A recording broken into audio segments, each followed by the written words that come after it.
Well, how's everybody doing? Welcome back to the engine house. We're going to do a little bit of homemade Sculptamold today. I saw in the last video, you saw that I had done the river over here. And I've just been kind of cleaning up here, getting ready to do the mountains. Again, this is very simple. I will post the young man who initially had 5 different methods of making homemade Sculptamold, and I will find his video again and we will post it. In the meantime, excuse me, we're going to go ahead. I'm going to show you how this stuff is made, and then we will put some on here. I've already ground this up. You can see this is made out of these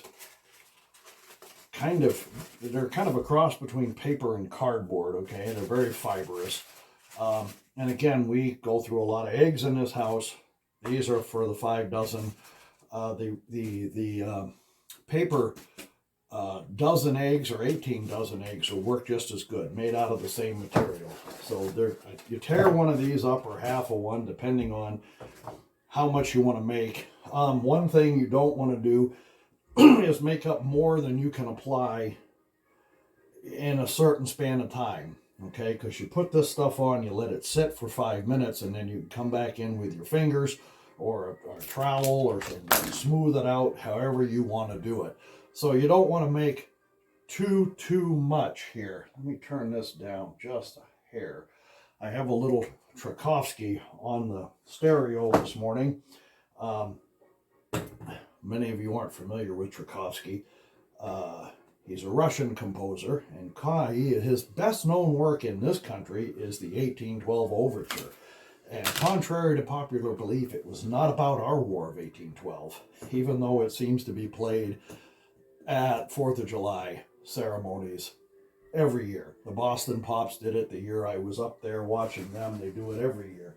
There was another conflict going on at the time of our War of 1812, and that was Napoleon had invaded Russia at the wrong time of the year. And Tchaikovsky wrote this piece that will be coming up here soon on the defeat of Napoleon at the gates of Moscow.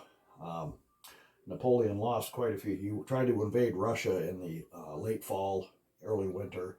Nobody does that. He lost a lot of men to frostbite and starvation. Anyway, enough of the history lesson. I've already ground this up. This is probably 3 cups worth of stuff here. And again, do not use your significant other's blender, okay? They get very upset.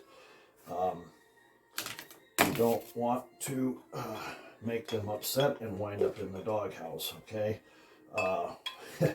I'll show you another tool here in a minute that I use that, again, you don't want to use a lot of your significant other's utensils.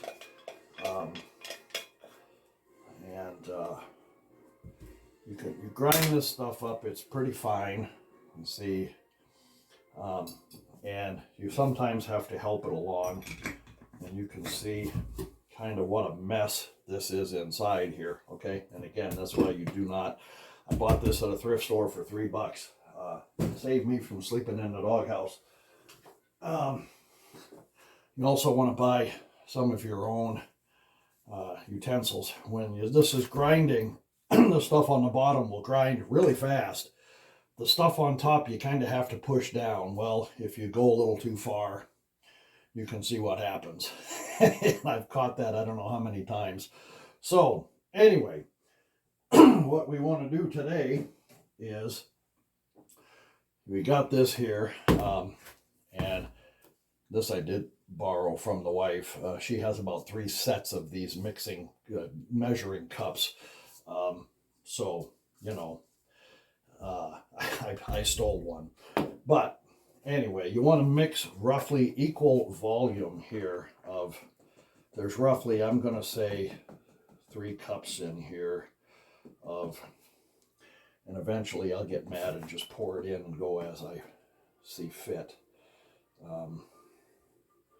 There's either 3 or 4 cups in here we're just gonna dump that in there. And we're gonna go with another one right here. Okay, we're gonna call that good for the time being. And we're gonna put this aside. And I have two different things here to help me put it on. And let me turn this down a little bit. It still seems too loud here. Okay, that's a volume I like better. Anyway, I have two different trowels here to help put this on, and you can also use your fingers. Okay, I have an old fish oil pill bottle here for water because I don't have access to water down here in my train room. And you want to add a little, you don't want to get it too wet. You want about the consistency of pancake batter, give or take. Okay, if it's a little too wet, that's okay. It just takes a little longer to dry. And I need to add more water. So we're gonna kick in a little more here. And you can always add more, you can't take more out. So it's always better to go ahead and, there we go. And you can use straight plaster of Paris. It's just plaster of Paris, as you could see by the plaster of Paris, okay? As you can see by that. And egg crate and water. It's pretty simple stuff. I got a chunk in there that needs to be, and so we want it, that's still a little dry, so we're going to add a little more water. And again, you want it about like some close to pancake batter, pretty close to that, okay? Not real wet, not real dry. And okay,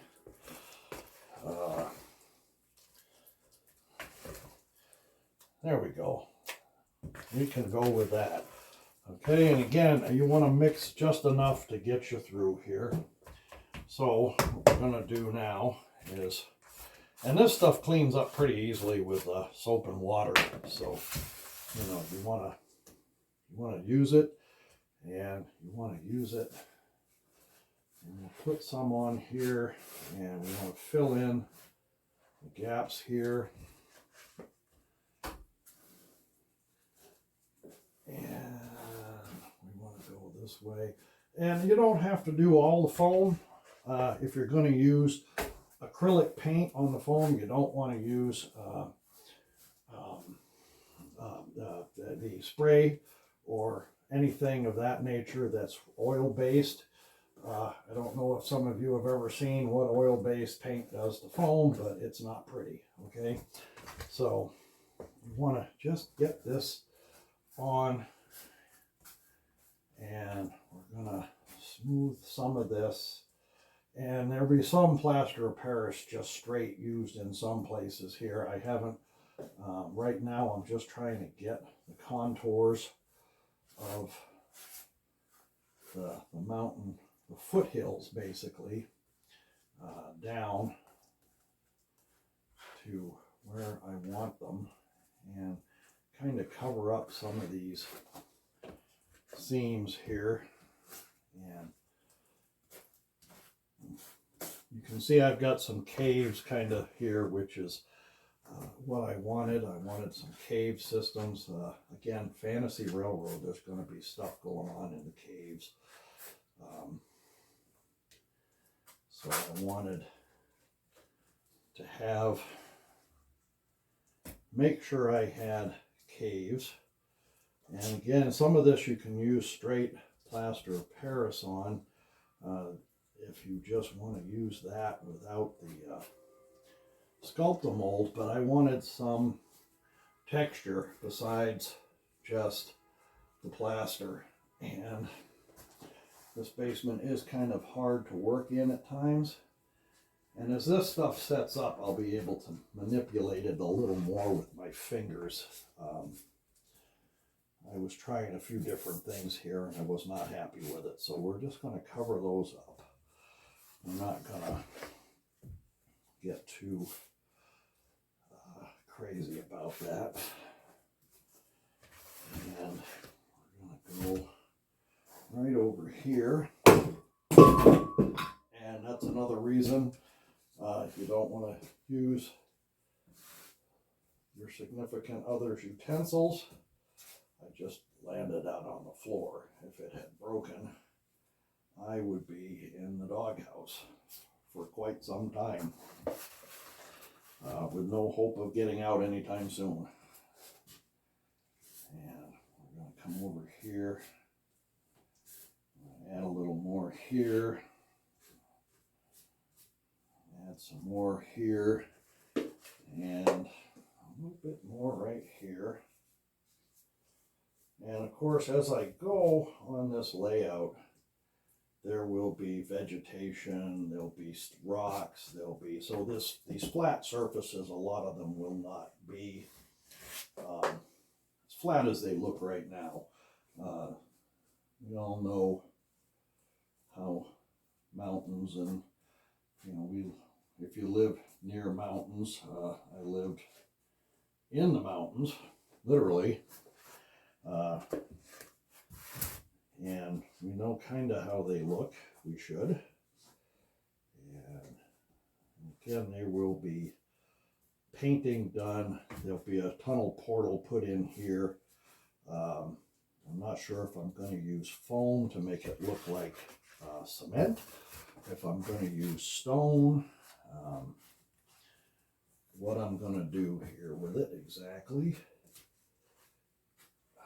Let's see, I've got a tunnel, a cave system going on right here. You can also paint this stuff when it's dry and you get it the way you want it to look like stone itself, which is something I may do. We'll see what happens as I get going here. Again, I'm learning a lot of this stuff. I'm looking online. I'm seeing how other people do this. And I'm trying to do similar and learning. And again, it's your layout. Do what you want. That's all I've used. So now we have to wait at least 5 minutes to smooth some of that out. And I'll use my fingers and a little bit of water to do the smoothing. But you can see how I had like 4 cups of that stuff in here, 3 or 4 cups, and it doesn't go far. Okay, it's a lot of work. It took me a long time to get this river thing down the way I wanted it. So I'll see you in about 4 minutes. Okay, well, it's been 4 minutes, 5 minutes. Let's see what we got here. That's still a little, but I can start working it with my fingers, so we're gonna smooth some of this out a bit. And it then does not have to be perfect. We're doing ground after all, so I've never seen perfect ground anywhere. And I am not a perfectionist, so we're going to smooth some of this out, and we are going to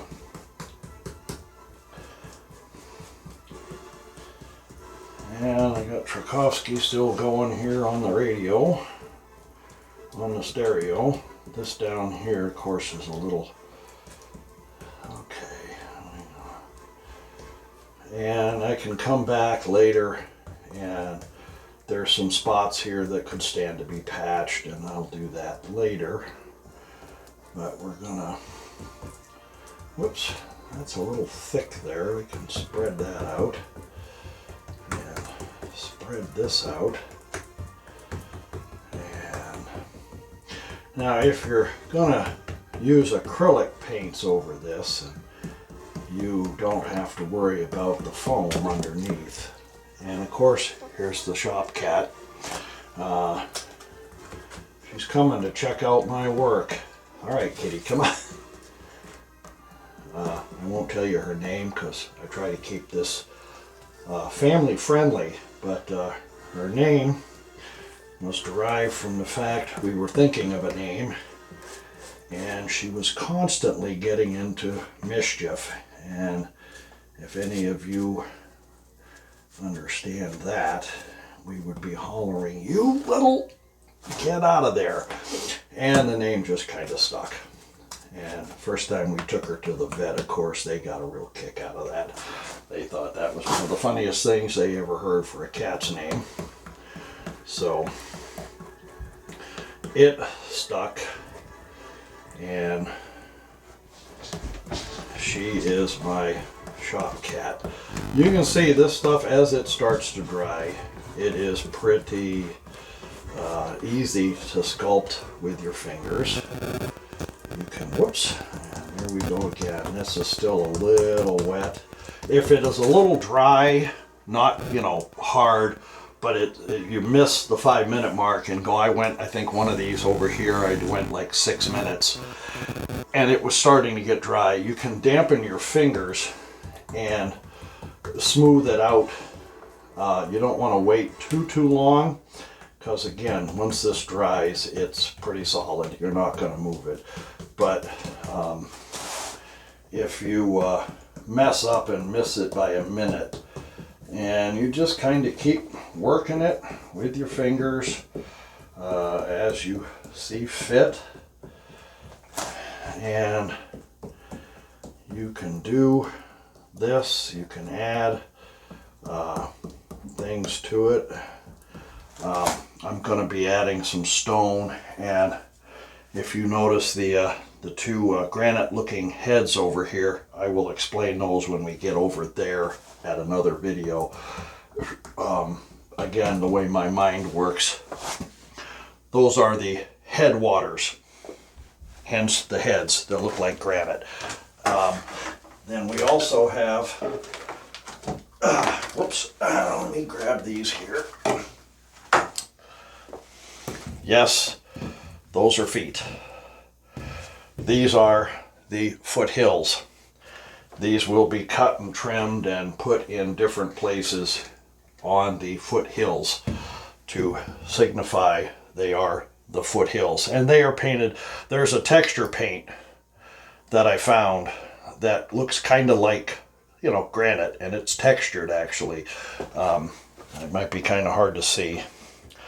And I painted them. I shot them with the gray primer first because the inside's still pink, and then I hit them with this gray texture paint to make them look like granite. And then of course I had to wait for them to dry. These took 2 days to dry, and they still feel a little tacky. It must be the weather. But anyway, they're going to be placed.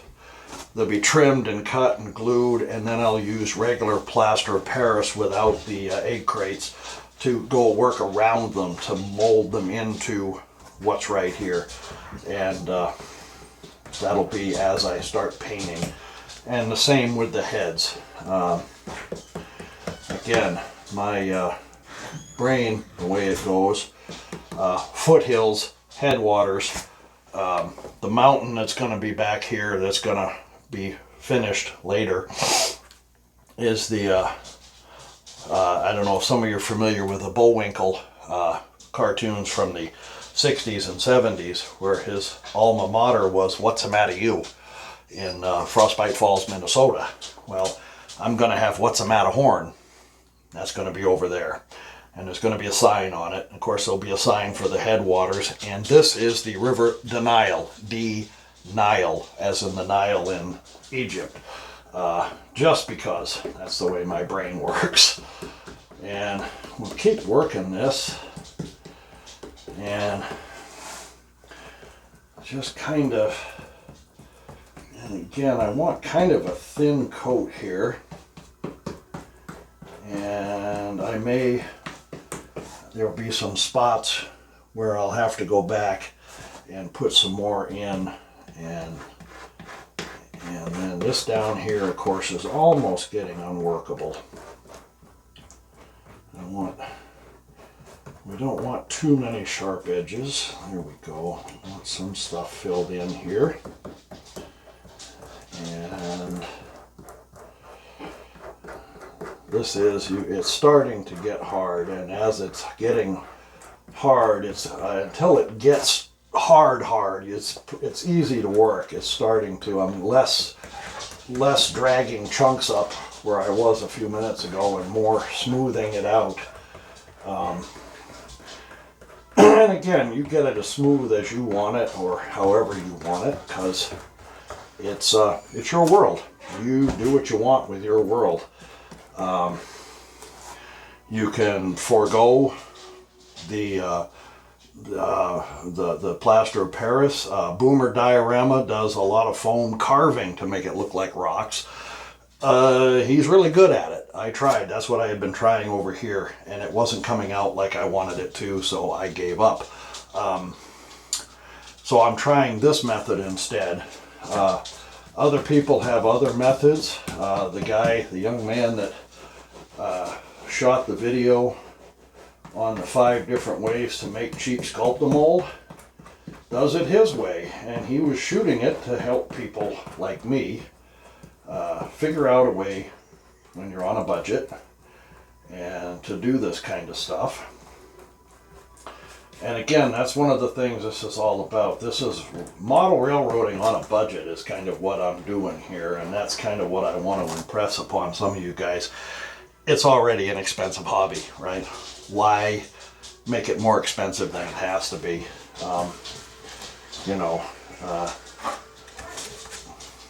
Do things that you can do cheap as you get the time, and if you've got the money to splurge once in a while, like I bought that wooden building, do it.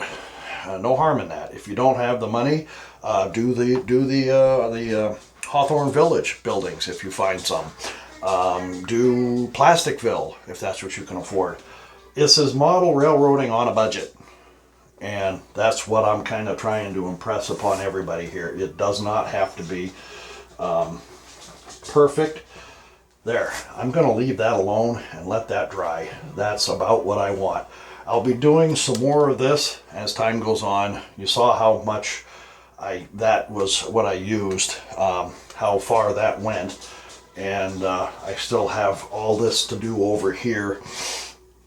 And I might be putting some stuff down a little hill or something down in here. We'll see. I want to get around this area done so I can run the track, secure the track. One of the things I want to get done is I want the track laid and I want it wired in so that I can start actually running some trains and testing the track. It's old track. This is 1950s. I'm going to use the tube track. I'm gonna probably put more railroad ties under it. I've seen where I can buy some cheap. So I'm gonna do that. And I'm gonna put the track down. I'm gonna put the railroad ties. I'm gonna wire it in. I'm gonna see how the trains run. In any place we see a problem, I'm gonna correct that issue. And then I can run trains.